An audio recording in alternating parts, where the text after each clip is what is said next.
किसी भी बुक में विज्ञान को परिभाषित किया जाता है कि जानना ही विज्ञान है। टू नो इज साइंस, जानना ही विज्ञान है। लेकिन हम जानते तो हर विषय को है, लेकिन हर विषय विज्ञान नहीं होता है। तब इस परिभाषा को बदला गया और कर दिया गया कि किसी भी विषय या क्षेत्र का चरणबद्ध एवं व्यवस्थित अध्ययन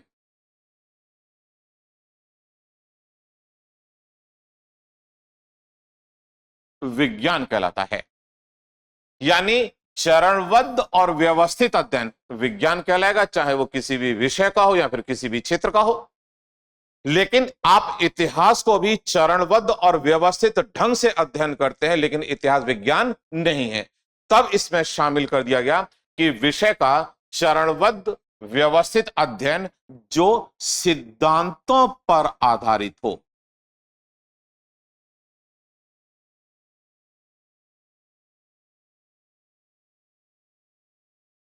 विज्ञान कहलाता है।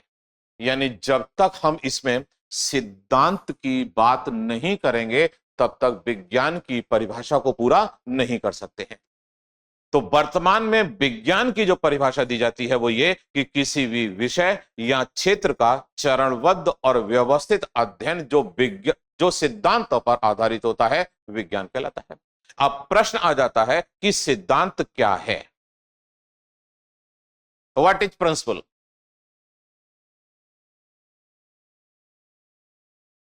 इस पृथ्वी पर जीवों की सैकड़ों प्रजातियां हैं, उसमें एक प्रजाति मानव भी है। और मानव को अन्य जंतुओं से एकदम भिन्न बनाता है एक ही लक्षण ऐसा है जो केवल मानव के पास पाया जाता है, इसके अलावा किसी और जंतु के पास वो नहीं पाया जाता है। वो लक्षण कौन सा है जो हमें दूसरे जंतुओं से एकदम अलग बनाता है? जिज्ञासु प्रवृत्ति। हम ही हैं जो जानना चाहते हैं कि अतीत में क्या हुआ, वर्तमान में क्या हो रहा है, भविष्य में क्या होने वाला है। ये प्रवृत्ति केवल मानव के पास पाई जाती है। टेंडेंसी टू नो, जानने की प्रवृत्ति यानी जिज्ञासु प्रवृत्ति, ये केवल मानव के पास ही है। यही तो जानना चाहता है कि इतिहास में क्या हुआ, भविष्य में क्या हो रहा है, या भविष्य में क्या होने वाला है, वर्तमान में क्या हो रहा है। इसके अलावा कोई और जंतु क्या उसके पास ये जिज्ञासु प्रवृत्ति है? वो जानना चाहता है कि उसका इतिहास क्या था, वो जानना चाहता है कि भविष्य में क्या होगा, वो जानना चाहता है कि चंद्रमा पर जीवन है कि नहीं है, वो जानना चाहता है कि मंगल पर जीवन है कि नहीं है। मनुष्य ही है जो जानना चाहता है कि पृथ्वी के अलावा जीवन कहां पर है, या पृथ्वी पर भी जीवन कब आया, कैसे आया, क्यों आया। और इसी को जानने के लिए वो कई सारी मिशन शुरू करता है कि अंतरिक्ष में जाना है, मंगल पर जाना है, बृहस्पति पर जाना है, शनि पर जाना है, या सूर्य पर जाना है। देखते हैं क्या होता है वहां पर। मानव के अलावा कोई और जंतु अंतरिक्ष में नहीं गया है ये जानने के लिए कि चलो देखते हैं कहां पर जीवन है, कहां पर पानी है, या कहां पर किस तरह की परिस्थितियां हैं। कोई और जंतु अगर अंतरिक्ष में गया हो तो बताइए। जो भी गया है वो मानव के द्वारा लेकर के जाया गया है, अपनी मर्जी से नहीं गया है। हम रशिया वाले लेकर के गए थे, एक कुतिया थी लाइका नाम की, शायद आप जानते हो। वो उस अंतरिक्ष में जाने वाला पहला जंतु था, लेकिन वो अपनी मर्जी से नहीं गया था, मानव की मर्जी से गया था। जाते जाते रास्ते में वो मर गई, फिर दोबारा लेकर के गई दूसरी वाली को, वो वापस आई थी। अपनी मर्जी से जाने वाला केवल मानव ही है। तो हमारे अंदर एक जिज्ञासु प्रवृत्ति है कि हम जानना चाहते हैं कि प्रक्रिया क्यों हुई, कैसे हुई और कब हुई है, जिसके कारण हम अन्य जंतुओं से एकदम भिन्न हो जाते हैं। और इसी में हम कुछ कल्पनाएं भी करते हैं कि यह प्रक्रिया ऐसे हुई होगी या यह प्रक्रिया वैसे हुई होगी।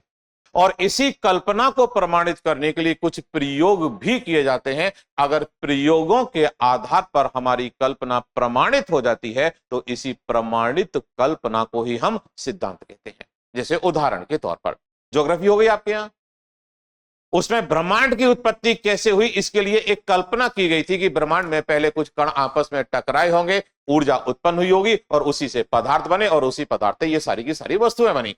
और उसी को प्रयोगों के आधार पर सिद्ध करने के लिए एक फ्रांस और स्विट्जरलैंड में प्रयोगशाला तैयार की गई है, नाम दिया गया उसको लार्ज हेड्रॉन कोलाइडर, या संक्षेप में उसको LHC कहते हैं। वो उसी सिद्धांत को प्रमाणित करने के लिए प्रयोग किया जा रहा है जिस सिद्धांत के बारे में कहा गया है कि पृथ्वी पर ब्रह्मांड में कुछ कण आपस में टकराए, उससे ऊर्जा उत्पन्न हुई और फिर पदार्थ का निर्माण हुआ, जिसको आप महाविस्फोट सिद्धांत या बिग बैंग थ्योरी कहते हैं।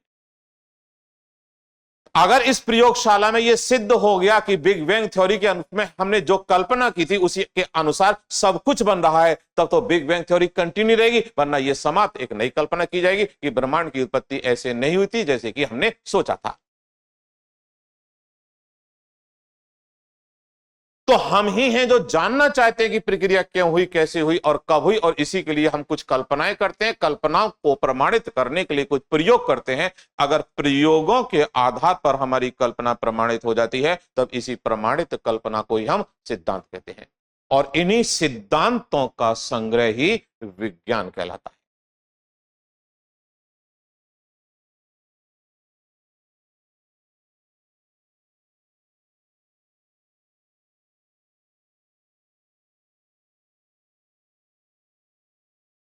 या फिर हम ये भी कह सकते हैं कि धीमी गति से होने वाली प्रक्रिया ही विज्ञान कहलाती है। तो विज्ञान क्या है, इसको हम कई तरह से परिभाषित कर देते हैं। जानना ही विज्ञान है, या विषय और क्षेत्र का चरणबद्ध और व्यवस्थित अध्ययन जो सिद्धांतों पर आधारित होता है विज्ञान है, या सिद्धांतों का संग्रह विज्ञान है, या धीमी गति से होने वाली प्रक्रिया विज्ञान है। और इसकी सबसे उपयुक्त जो परिभाषा है वो ये कि विषय या क्षेत्र का चरणबद्ध अध्ययन जो सिद्धांतों पर आधारित होता है विज्ञान कहलाता है। यानी जब तक हम इसमें विज्ञान की बात, सिद्धांत की बात नहीं करेंगे, तब तक हम विज्ञान की परिभाषा को पूरा नहीं कर सकते हैं। अब एग्जाम की तैयारी को और बेहतर करने के लिए हमारे चैनल को लाइक, शेयर और सब्सक्राइब करना ना भूलें।